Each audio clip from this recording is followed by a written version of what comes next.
a civic duty.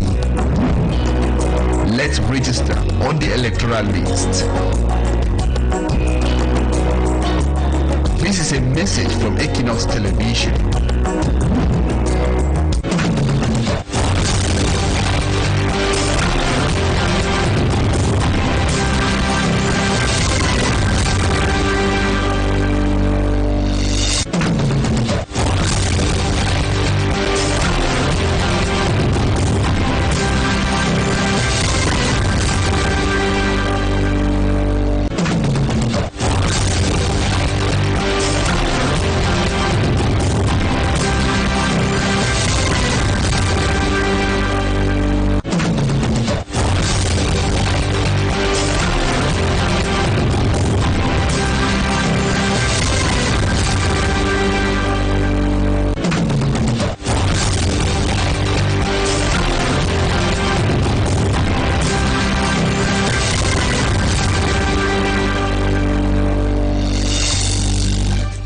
Hi to all of you viewers of Equinoxe Television, 6 p.m. in Douala. It's time for the news. Thank you so much for joining us tonight. Those who frequently have lunch or dinner in restaurants are somehow losing their appetite after a shocking video of a lady adding her urine into a pot of okok, a local delicacy from the central and littoral regions. The despicable act took place in Yaoundé, the central region, and angry customers and neighbors completely vandalized her restaurant that was in Yaoundé. We will be telling you more about what happened and also the reactions of some people in this edition of the news. And we will also take you to the Ndian division, where the locals are forced to sometimes transport corpses on bikes because of the deplorable state of the roads in the Ndian division of the southwest region of the country. And in the second part of the news, we will bring to you details of the findings of the Franco-Cameroonian Mixed Commission put in place to investigate the atrocities committed by Franks in Cameroon. What are some of the findings? Stay tuned for more in the second part of the news. Professor Willibrod Zengwa, the lone Anglophone in that commission, is our guest tonight.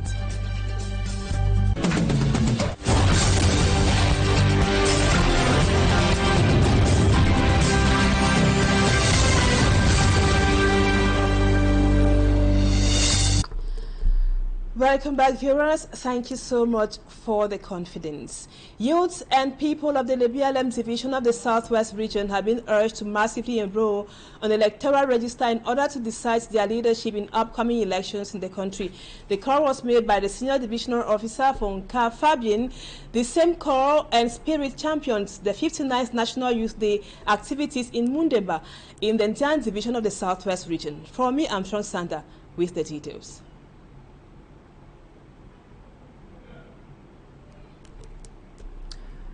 Fogada neighborhood in Yaoundé, the makeshift structure that served as a restaurant space for Victorine has been brought down by angry local inhabitants. Their anger follows a viral social media video in which Victorine was captured urinating in a pot of okok, a locally made dish that she served her client in a city. The video, seemingly self-recorded by the restaurant owner, depicts her urinating in a pot of the popular soup, a revelation that has left the community in shock and disgust as many residents regularly frequent her eatery enjoying her dishes.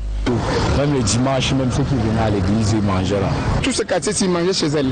The realization that they may have unwillingly consumed contaminated food has caused widespread upset and anger. In other parts of Cameroon, like the economic capital city Douala, residents expressed disbelief and disappointment. Ces choses-là, vraiment, ça n'encourage même plus de manger en route. While people like him vow never to eat food prepared out of home or in doubtful places, others on their part are being more exigent on the hygienic standards and the food safety practices in local eateries. While condemning the acts of victory in Yaoundé, some restaurant owners in the city of Douala say that their okok clients have reduced. Local sources say that Victorine and her husband are being detained by security officials. The video, we learned, was released by a mobile telephone repairer working on Victorine's damaged phone in Yaoundé.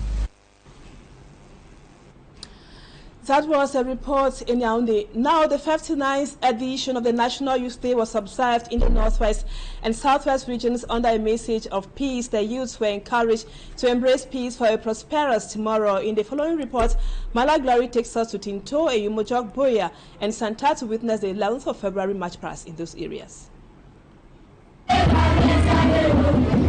The Youth Day celebration in Tinto, Southwest region was marked by several activities, traditional dances and choral singing. Several schools in the band clan, including those that have not been participating in the march past due to the crisis, were all present in their official ways. The divisional officer re-echoed the message of peace to the youths of Tinto. I feel that the youths of Upper Bayan subdivision have understood that peace must be given a chance. And this it was the same message in Eyumojok, a 94.4 kilometers away from Tinto, a locality considered by many as a red zone. With 66 communities, only 3 have existing schools. And despite security challenges, the children answered present. All these children, they've embraced peace and everything has returned to normalcy. We are proud to say we have a mature youth, an engaged youth. We see the border activities are being animated by the youth. Still in the Southwest region, this time in the town of Boya, several schools took part in the march past, from the primary passing through secondary to the high schools and other professional schools were all present at Bongo Square.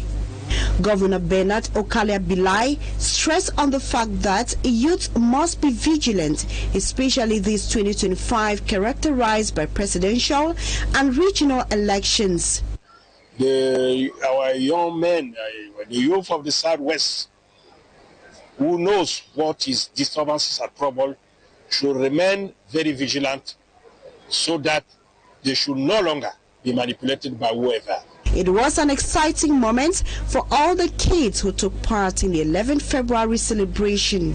What I'm taking home is that Youth Day is a very nice day. It's a day that we come together, we meet other people, get used to other people. From the Southwest region, we moved to the Northwest, precisely in Santa, where government authorities emphasized on the president's message to the youths. We appreciate the message of the head of state, who will give the support to our youth, who is a majority, is a farmer. The 59th edition of the National Youth Day was observed under the theme Youth, Maturity and Responsibility for the Consolidation of Peace, Security, Economic Growth and the Democratic Process. We told you a while ago, youths and the people of the LPLM division in the Southwest region have been urged to massively enroll on the electoral register in order to decide their leadership in upcoming elections in the country. The call was made by the senior divisional officer Nka Fabian. This same call and spirit championed the 59th National Youth Day activities in Mundemba in the Njan division. Details with 4B Armstrong Sander. 59th National Youth Day was celebrated in the Indian Divisional Headquarters, Mundemba, with unity and diversity. Bringing youth from the primary, secondary and vocational training sectors, the day gave an opportunity to reflect and showcase government's commitment to the youth, according to the #1 administrator of the Indian Division, Gilbert Gibai Bardena, who led celebrations in Mundemba. Who put the youth in the heart of his political agenda as the spearhead of the nation. It's the reason why we celebrate the youth each year at this moment. Saluting what he calls the maturity and peaceful nature of youth in the Njan division, the senior divisional officer challenged them to take up the driving seat in building a better division and nation Cameroon.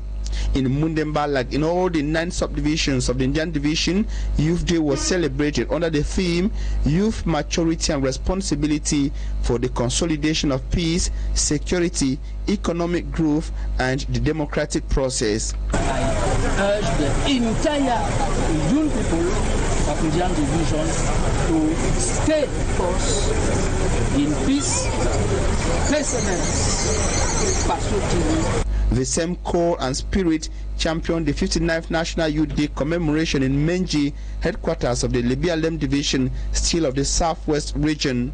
Celebrations that were coordinated by the Senior Divisional Officer for the Libya-Lem, Mkav Fabian. I want to say I'm happy for the celebration of the 59th edition of the National Youth Day in Libya-Lem Division. It is a success. There is no hitch. I want to sincerely thank the Defense and Security Forces, the work that we're doing in Libya-Lem. People should still take the olive reef that is extended. They should drop their weapons, come and reconstruct the municipality. Staying in the bushes and venting evil has never profited any person. We are willing to assist them if they come out and they want to go back into normal life. The council is willing to assist them to reintegrate into normal life. The people and the youth in the Libya-Lem Division were later urged to enroll massively on the electoral list to be able to decide their leadership in the upcoming elections. Let's now get to know how the Youth Day celebrations happened in Bonaberry in the Douala 4 subdivision, this time around with Cedric Chakutu. The 59th edition of the National Youth Day in the Douala 4 area was marked by march pasts and other cultural displays.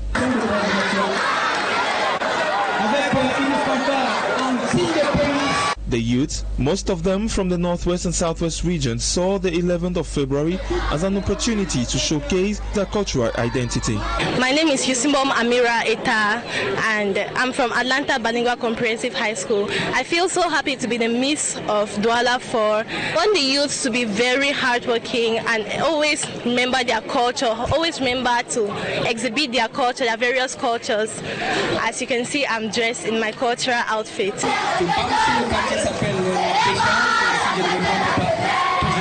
Pupils and students from several educational institutions in Bonaberry, Douala, took turns to march past the ceremonial ground. From the primary level to secondary schools and even higher institutions of learning, Youth Day activities went on smoothly in the Douala 4 subdivision.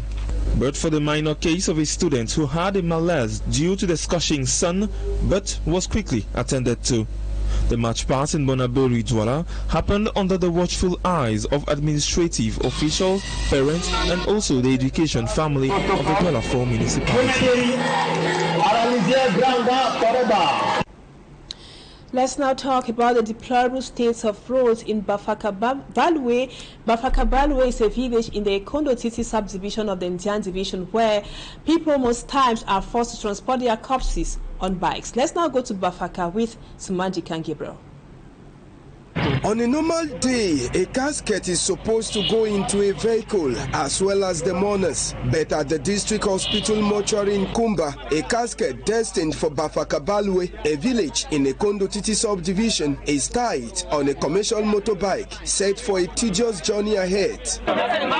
The journey of the corpse to Bafaka Balwe became more tedious upon their arrival on the main road leading to the village.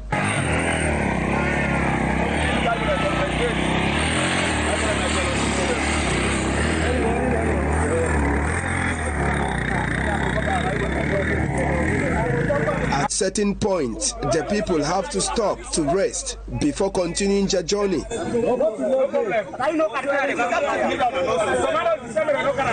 One of the inhabitants of Bafaka Balwe told us,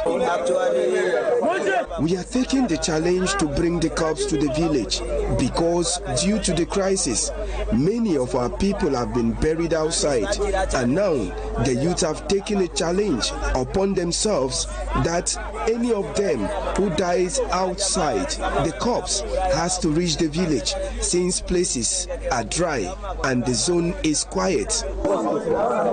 The 60 kilometers distance road along the Kumbai-Kondo Titi highway, passing through villages like Big Nganjo, Mokono Barumbi, Ekwe Balwe to Bafaka Balwe, used to be covered in 2 hours, but because of the non-rehabilitation of the roads for over 7 years, due to the crisis in the southwest and northwest regions, only footpaths are now available, making life more difficult for the inhabitants. It should be recalled that Bafakabalwe falls under the villages badly touched by the Anglophone crisis.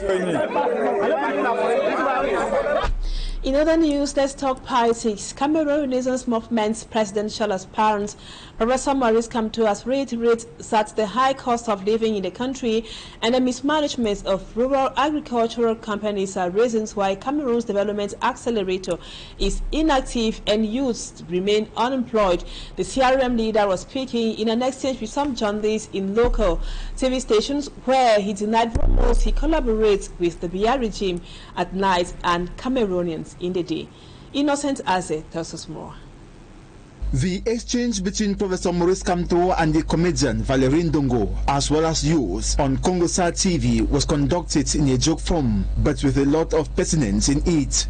To start, the CRM leader was questioned on his relationship with the current regime, suspected he collaborates with at night and criticizes in the day. People recount a lot of untrue things. It is funny to say, at my age, I work as a submarine. I question myself if by doing such, I shall succeed in my quest. Professor Maurice Kamto states that the unemployment of youth stems from the poor management of Cameroon's flourishing industries. Every province in the country had a giant development factory or industry, either Sodikao, Soderim, Sodokotong, Medzino, and so on. These rural development plans existed everywhere in the country.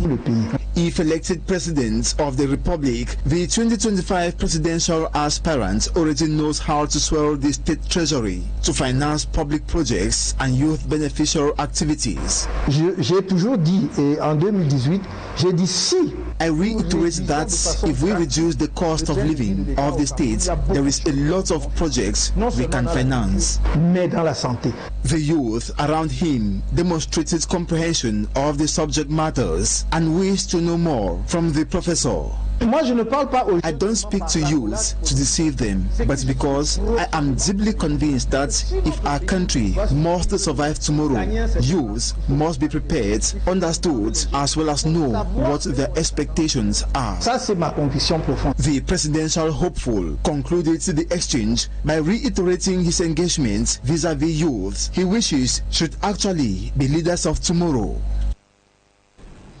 Still in politics, opposition political leaders have once again urged young people to consider registering and voting in upcoming elections, especially the presidential election, as an obligation in a bid to adequately contribute to the process of change that will happen. Hopefully, that is the way of improving upon the living conditions of Cameroonians. The call came from the national presidents of the Cameroon Party for National Reconciliation, Honorable Cabral Libi, and Honorable Tumaino Damjoya, president of the Cameroon Democratic Union. Details in the report which comes up next. Plus de réjouissance, c'est plutôt tristesse et désolation qui frappent des millions de jeunes. Honorable Cabral Libi deplores the sadness and desolation hitting young people in Cameroon. 42 ans de promesses et rien que de promesses, presque jamais tenues. He blames that on 42 years of unfulfilled promises and says 42 ans de mesurettes maladroitement appliquées, ça suffit.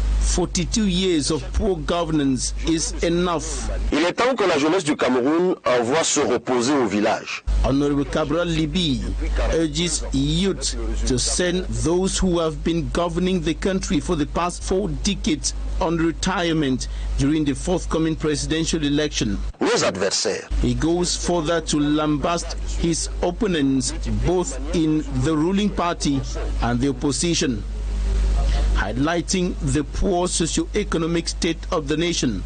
Cabral Libi tells the young people that la baisse de la qualité de l'éducation à cause des enseignants démotivés qui crient leur souffrance. He understands the plight and has appropriate solutions to the multiple problems affecting the country. Comment réconcilier processus démocratique. On her part, the mayor of Fumban and national president of the Cameroon Democratic Union, CDU, Honorable Toumainon Damjoya, questions why young people who make up more than half of the country's population are not allowed to vote at 18, as it is the case in other countries like Gabon, Cote d'Ivoire, Senegal, Nigeria and others. She and the platform of parties pressing for the revision of the electoral code want voting to be made obligatory. Rendre le vote obligatoire. Il est un impératif que notre jeunesse s'émancipe. Honorable Ndamjoya underscores the imperative need for youth emancipation. Je demande à notre jeunesse de 20 ans and calls on them to consider registering and voting as an obligation for change and improvement of their poor and precarious living conditions. Et pour tous les jeunes Camerounais. In health, strengthening medical imaging capacity is one of the major resolutions adopted during the 156th session of the World Health Organization Executive Council. The proposal made by Cameroon's Minister of Public Health, Dr. Manauda Malachi, represents a turning point in Africa's healthcare system. Immaculate Fogwe tells us more in this report. Medical imaging was one of the flagship resolutions proposed by Manauda Malachi, Cameroon's Minister of Public Health, during the 156th session of the World Health Organization Executive Council. Nous avons une résolution proposée par le Cameroun qui a été adoptée par le Conseil exécutif sur l'imagerie médicale notamment. The third vice president of this body, representing the African group, at the end of the 9 days working session, expressed satisfaction over the fact that their proposal was taken into consideration. Medical imaging is a process of creating visual representation inside of the human body using various technologies like X-rays, CT scans, MRI, ultrasound and nuclear medicine, allowing doctors to easily diagnose diseases, monitor treatment progress, and guide surgical procedures by providing detailed images of internal organs and structures without invasive methods like surgery or biopsy. Another important aspect of this session is integration of artificial intelligence in medical imaging, highlighting the importance of this technology for detecting subtle abnormalities such as fractures, tumors. Dr. Manauda Malachi believes this technological advancement represents a turning point for Cameroon, which is honored to bring this proposal at the international level. The final adoption of this resolution will be in the month of May, thus paving the way for an intense transformative initiative of Africa's healthcare system. Now let's take news out of our national frontiers. The Rwandan-backed M23 rebels have attacked Congolese government forces in South Kivu province, breaking a 2-day fighting. And in Burkina Faso, top officials announced the official launching of the activities of the Army Health Insurance Fund known as CAMA. Let's now have our foreign page roundup with Cedric Chakutu. The sounds of hammering and clattering of corrugated metal roofs resonated throughout Goma's Biligo camp for internally displaced persons on Tuesday as residents began taking apart the shelters they had occupied for years. They reported that M23 rebels, allegedly supported by Rwanda, passed through the camp on Saturday and ordered them to leave within 3 days. Just weeks prior, M23 had seized control of Goma, a key city in eastern Congo that has long been a haven for those escaping ongoing violence. After taking over Goma, M23 leaders announced plans to reopen schools and restore the disrupted water supply. As bodies from the fighting accumulated in the streets with Red Cross workers struggling to manage the situation, residents were instructed to resume their normal activities. However, the future for those already in a vulnerable position remained uncertain. Prior to the M23 takeover of Goma, the eastern provinces of North Kivu and South Kivu already hosted over 4 million displaced individuals. Elsewhere in Burkina Faso, while waiting for the official launch of the activities of the Army Health Insurance Fund scheduled for Thursday, February 13, 2025 in Ouagadougou, the top officials held a press conference on February 11 to present the structure. The Secretary General of the Ministry of Defense, accompanied by the Director General of CAMA, explained the ins and outs of the initiative. The Army Health Insurance Fund is a new new initiatives so that combatants in the field do not have to worry if a member of their family falls ill, according to the seekers. According to the explanations of the Director General of the structure, Colonel Major Saidu Yanoba, soldiers pay 20% of their health expenses and the remaining 80% are supported by Kama. Viewers, that was what we put together for you this evening on the news. We sincerely apologize. We won't be having our guest tonight. Professor Willie brought Zengwa. We will be having him tomorrow unfailingly in the second part of the news. Thank you so much for always being with us.